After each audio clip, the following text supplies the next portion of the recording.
Good. Thank you all very much. I'm sorry I yelled at you earlier. You were just very loud and I couldn't hear myself. Joining us for our next session is Kate Reynolds.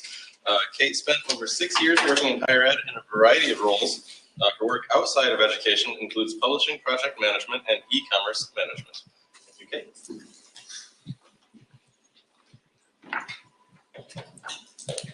Hey, so today I'm going to be talking about designing content for reuse and how we at TEL Library use taxonomies, taggings, and plugins to make our content really modular. But first, a little bit about me. I'm Kate Reynolds. I have a lot of years of experience with WordPress, higher ed, and publishing. Too many years. Right now, I run my own consulting business that's focused on implementing LMS plugins and kind of individual or small to mid-sized business WordPress environments. But more importantly for this presentation and what I'm talking about today is I'm a research and development specialist at TEL Library. And I'm going to get a little into how, again, we create content there to make it reusable and efficient. But you can see my contact information there, but clearly the most important thing on this slide is my cat, Cookie, who is desperately missing me at home right now. So before I can really explain how we do our content, I need to explain a little bit about why we do it this way. So TEL Library is a nonprofit public learning library. So we're a bit different than all of the higher ed institutions I know you guys represent, but we operate in the higher ed market. And we're dedicated to building a scalable and sustainable library of openly licensed, free and affordable content solutions. And I'm underlining free and affordable right there because, you know, if you're going to be putting out a lot of free things anywhere, you really need to have a very clear model for doing that efficiently and cost effectively. So just as an example of some of what we do, you could go to our library, you could go to our website, tellibrary.com right now and peruse a variety of free lessons from, you could learn about dashes and hyphens, very exciting, to the Spanish Armada, and even a little bit about computer systems. The curriculum really spans kind of your typical higher ed gen ed curriculum, and to keep the lights on, because we are a nonprofit, we can rebundle those lessons to license courses and media books to our partners. So to do this and to keep our model efficient, we've adopted a content development motto that we borrowed from the tech world. Instead of write once, run anywhere, our motto is write once, run many times. And that sounds really easy. You write it, you just push it everywhere. Like, that's super fun. You're done. But to get to that point, there's really two challenges that we encountered early on. The first challenge is developing flexible content. So if you want to write something once and use it everywhere, you have to make sure it'll work if you replicate it and use it in multiple places. So your content needs to be flexible, both the content itself, and for us it needs to be flexible cross modalities. So can it work on the internet? Can we, maybe put it in an ebook? Could we put it in a print format if we wanted to? And then the second challenge for this is technology adoption. So if we've solved problem one, making our content flexible, how are we going to adopt? What technology do we need to adopt to actually make that functional the way we envision? And for us, the solution was to develop or to identify what our smallest content block was going to be. I think if you went to Amy Grace Wells' presentation yesterday, she did a great job of showing how you can brainstorm for all custom post types and really get granular in your content types. For us, since we're really focused on lessons, courses, books, we didn't need to do, that whole crazy web of post-it notes. We just needed to come up with one. So enter our stackable lesson. Our stackable lesson for us is that smallest content piece.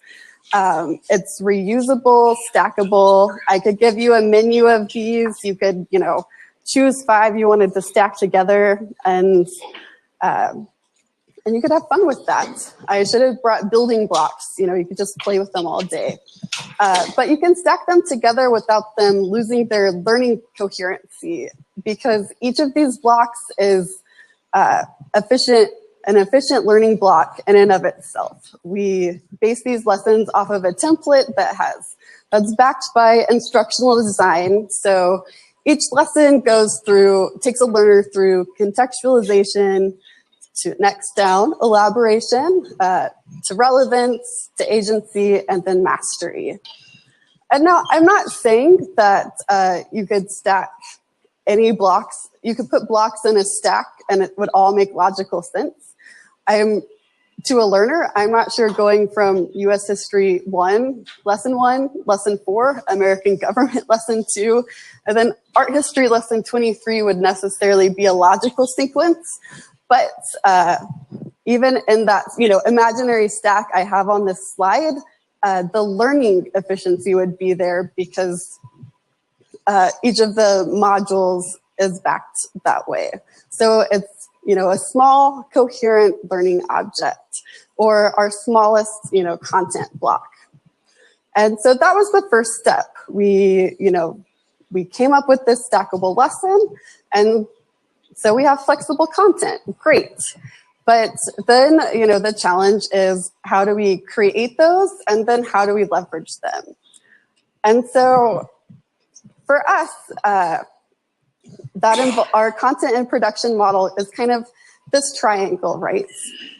We start with a subject matter taxonomy, and I'm going to get a little more into taxonomies in a bit because I know that word can mean different things in different contexts. Lessons are authored and taken through editorial, and then we finally get those produced in WordPress, which we use as our CMS. Now, taxonomies. This is a word that, is going to mean different things in different contexts to, developers or instructors or, library scientists. But, getting back to its really base definition, a taxonomy is just a scheme of classification that often denotes a hierarchy. So, going a little old school, hopefully most of the educators in the room are familiar with Bloom's taxonomy, which is a taxonomy to hierarchically organize learning objectives. And next, you probably might remember this from grade school. We have the animal kingdom taxonomy, which, classifies animals all the way from their kingdom down to their species. I could not name all of those categories for any animal, but if we have any life scientists in the room, maybe you could tell me more later. And because we're a learning library, I would be remiss not to mention the Dewey Decimal System, which is a taxonomy that we use to, classify and organize books in a library. And I just like this graphic. So taxonomies, at their most basic, they're just classifying something and often organizing it into a hierarchy for us. And we use taxonomies in 2 ways, both on the kind of development side and production side. So getting into our subject matter taxonomies, instead of, those 10 units you saw on the last 3 examples, we really have, 5 deep. We start at the highest level with a subject, break that down into logical units, break those down into lessons, assign an outcome to each lesson, and then, mention the topics that are going to support the outcome. And it's those bottom 3 tiers that combine into a stackable lesson for us. And while this graphic is a more pretty representation of what this looks like in theory, in practice, this just gets put into spreadsheets for us. Nonprofit, a little low tech, but still efficient. And that might look like something like that. And I'm not sorry it's not bigger, because the scrolling can get old after a while. And we'll blow one of these up a little later for you.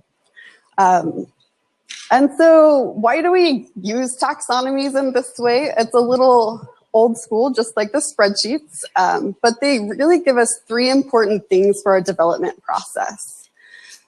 First of all, they help us repurpose lessons or identify where we can do this. And sorry, my fonts got off when I transferred my presentation this morning.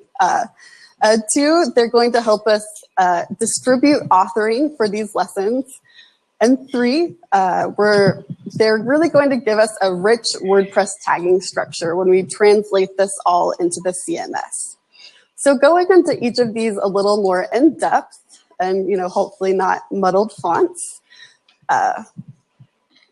When we use taxonomies, we can easily identify where we can repurpose content.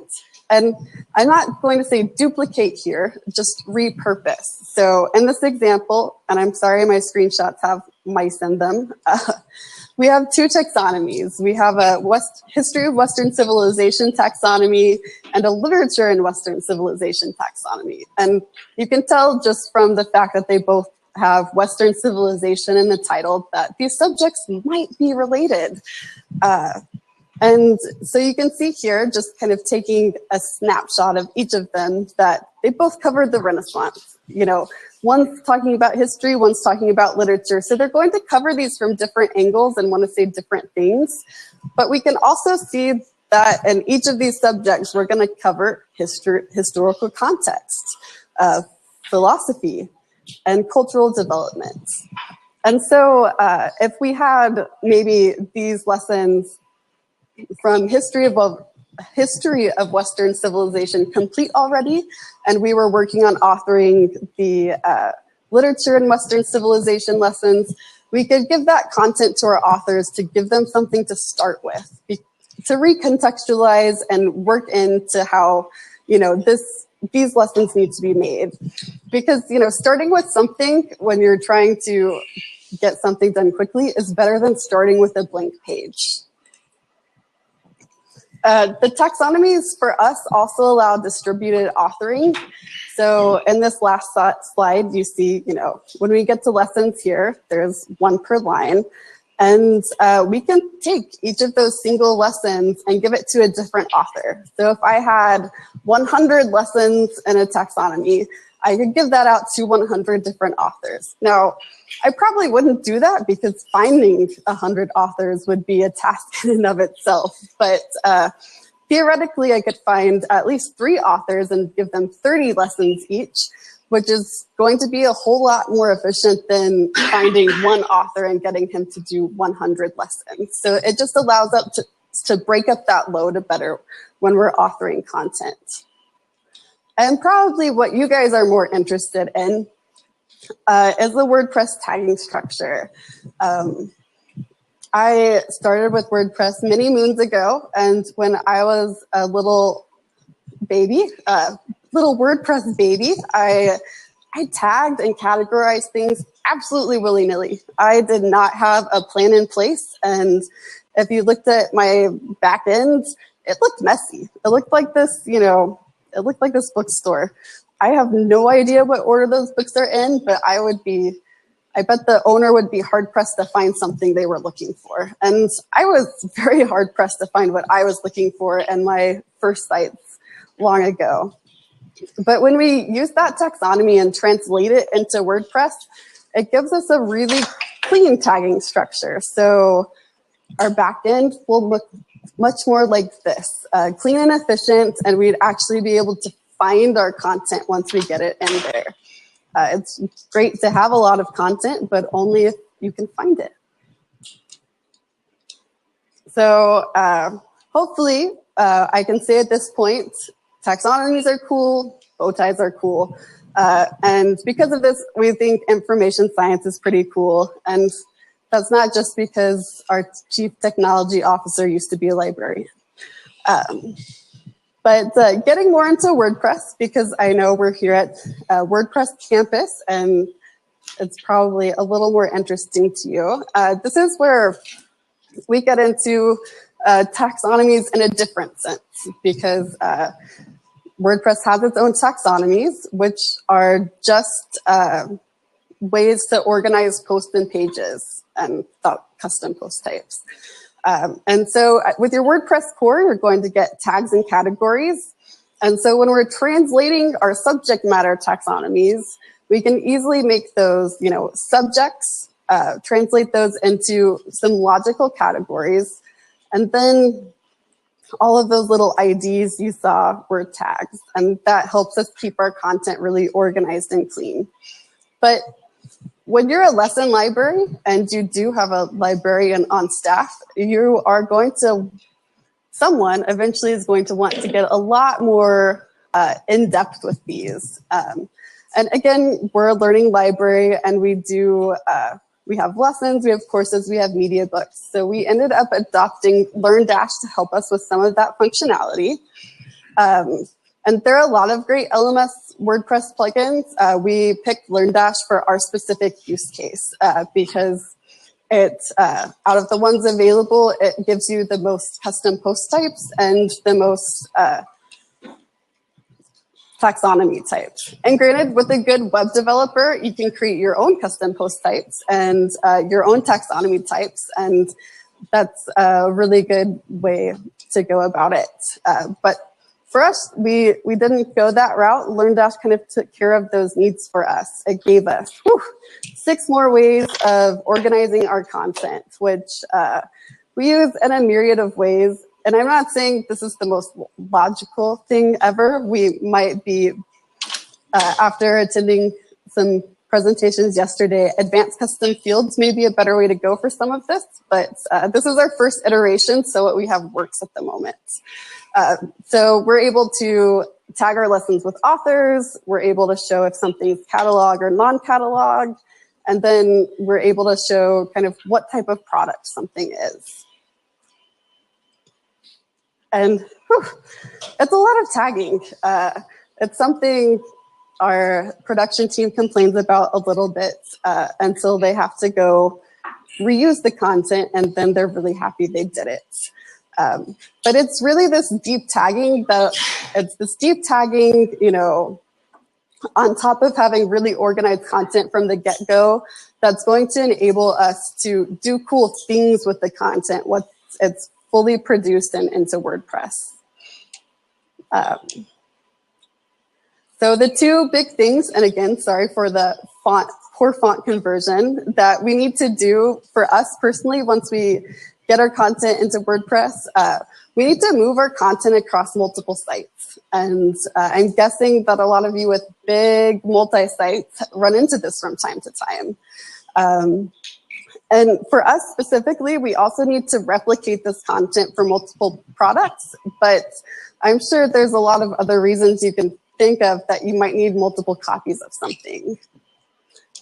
So when we're thinking about moving content, we run a multi-site. So we have one site that's going to be our repository for everything, and we frequently need to get it out and just move it around. So how do we get things from site A to site B to site D, F, G, H, Z? You guys with hundreds of sites on your multi-sites, there's not enough letters for that. But we thankfully haven't used up the alphabet yet for us. And I recently heard this weekend about the distributor plugin from 10up, which is a plugin that I'm going to go test when I get home. But we personally have been using the broadcast plugin to do that. It's going to get your content from site A to site B, all the way through the alphabet, and you can do a lot of custom rules with how it's going to broadcast and which site is canonical and all of that. But the downside to the broadcast plugin is that it's specific to multi-sites, whereas I'm learning about the distributor plugin, it doesn't have that same limitation. So that's just another plugin that you might think of when you run into a case where you need to move a lot of content. And just some general use cases for why you might want to do this. And the first two are more specific to us, but some of our authors don't author in WordPress because, that's a little jarring to think about sometimes. So once their lessons are produced, we could easily just broadcast all of a single author's lessons to a specific site and let them review there. For us, we can white label sites for our partners and, throw up the courses, media books, whatever that they are licensing and transport that content easily. More generally, I know a lot of instructors don't use their LMS to actually host their course, and some of them have custom courses that they've built on their own websites. And so doing something like this could help create course sections, or if you wanted to have kind of different sites dedicated to different sections over the years. And then thinking about student blogs and assignments, if you're running a multi-site for student blogs for a course, you could easily push out like a prompt each week for your students, or an assignment that they could do on their own site and use it in that way. We also run into the situation where we need to multiply our content a lot. And we use kind of two different plugins to do this. And to be fair, as I'm talking about plugins, I am not sure if they would stand up to the rigorous plugin qualifications that people have thrown out this weekend. I was not on the plugin vetting team, but this is what we use, and I will go see if they hold up muster at the end of the conference. But the first one we use is the Content Cloner plugin, and I will say this is specific to LearnDash because LearnDash gives you course, module, and topic custom post types that are linked hierarchically. This plugin is useful when you want to clone that entire course and all of its relationships and keep the tagging, categories, and whatnot. But we don't always need to clone entire courses because, as I said, I could give you a menu of our, lessons, and you could stack them whichever way you wanted. So we may not have just a ready-made course that someone would be interested in. And so if someone said, I want art history, computer science, and I don't know, US government, for whatever reason, inside a course together, we need to go find those lessons, duplicate them, and then link them together. And for that, we would use a post duplicator plugin. I know there are a lot of duplicator plugins. This is just the one that we happen to be using at the moment. And I'm not going to do use cases for that because I think that's pretty standard. And third, one of the more interesting things you can do with content when you're trying to keep it modular and flexible, if you don't want to be creating so many copies of your content, you can try to work with plugins that have more flexible rules, like can create conditional rules for displaying certain things. So my example of this is content-aware sidebars, which is going to use conditional rules to display sidebars based on post types, taxonomies, dates, URLs, etc. I know you probably can't see all of those many things in that slide right there, but there's so many things you could create these rules based on. Just for example, for us, if we have a textbook, maybe we want to display the author information in a sidebar on that. So we could create a sidebar condition that for every course category that is textbook and every lesson category that is B. Bogus. I should have picked an author whose name I could pronounce better. You display a sidebar with, their picture, their information. Or we could do something like if the category is US 1, if that's our course, and It's going to be a verified course, which is basically a course that we offer for credit instead of just a course you could just take for the fun of it. We might want to display a different sidebar in that case.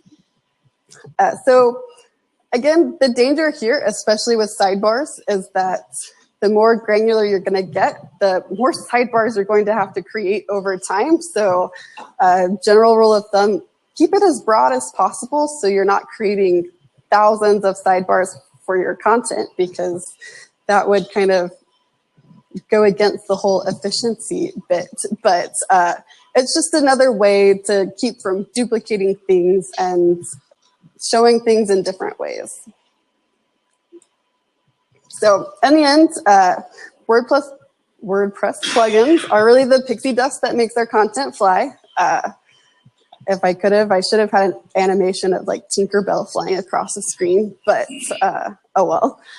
And that's how we really leverage this kind of data structure and content development that we have.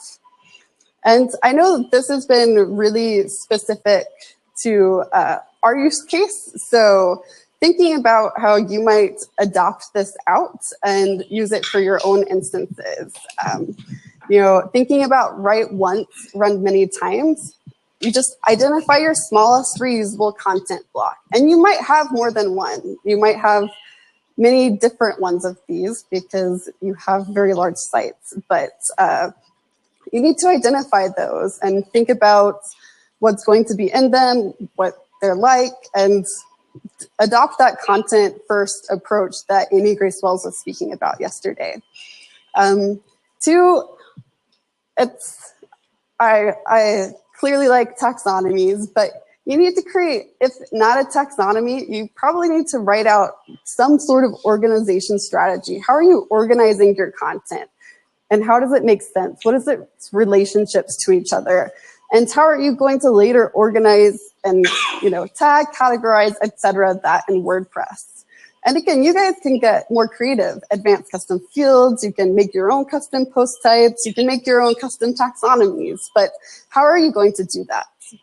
And then number three, you have to adopt the technology that's going to allow you to deploy again and again and again and again after you have these really reusable items. So I have no idea how I am on time, but anybody have any questions?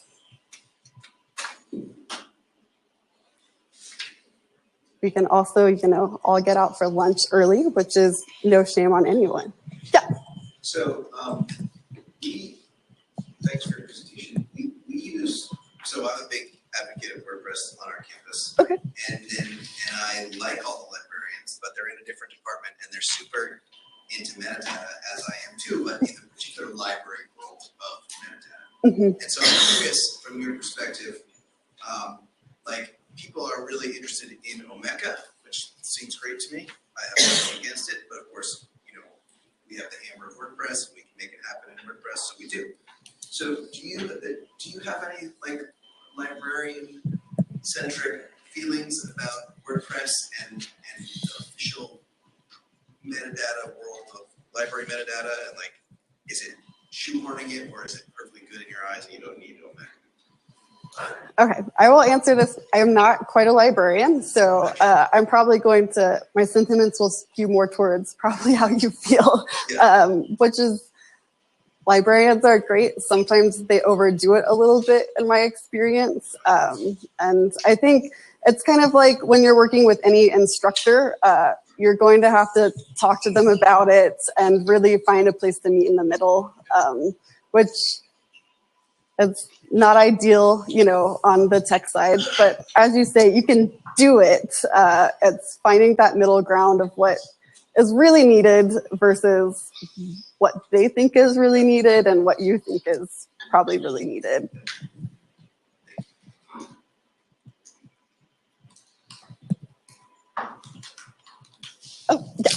Oh, yeah. It sounds like from your presentation that you're using the categories and tags primarily for your own like back-end organization of content. But I can see on your site that you are revealing like some of the categories in your posts. Are you designing it with that in mind, that a user might be using that as a way to navigate through the site as well?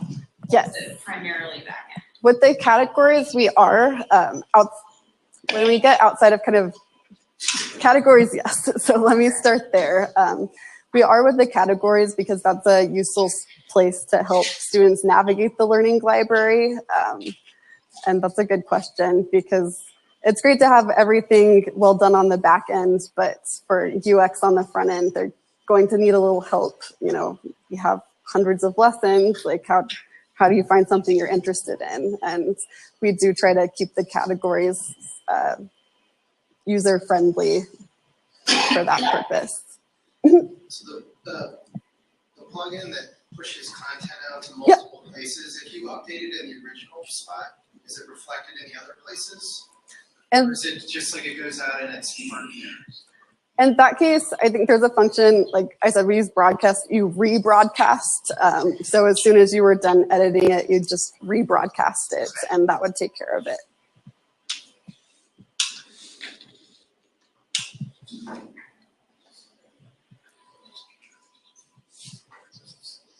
All right.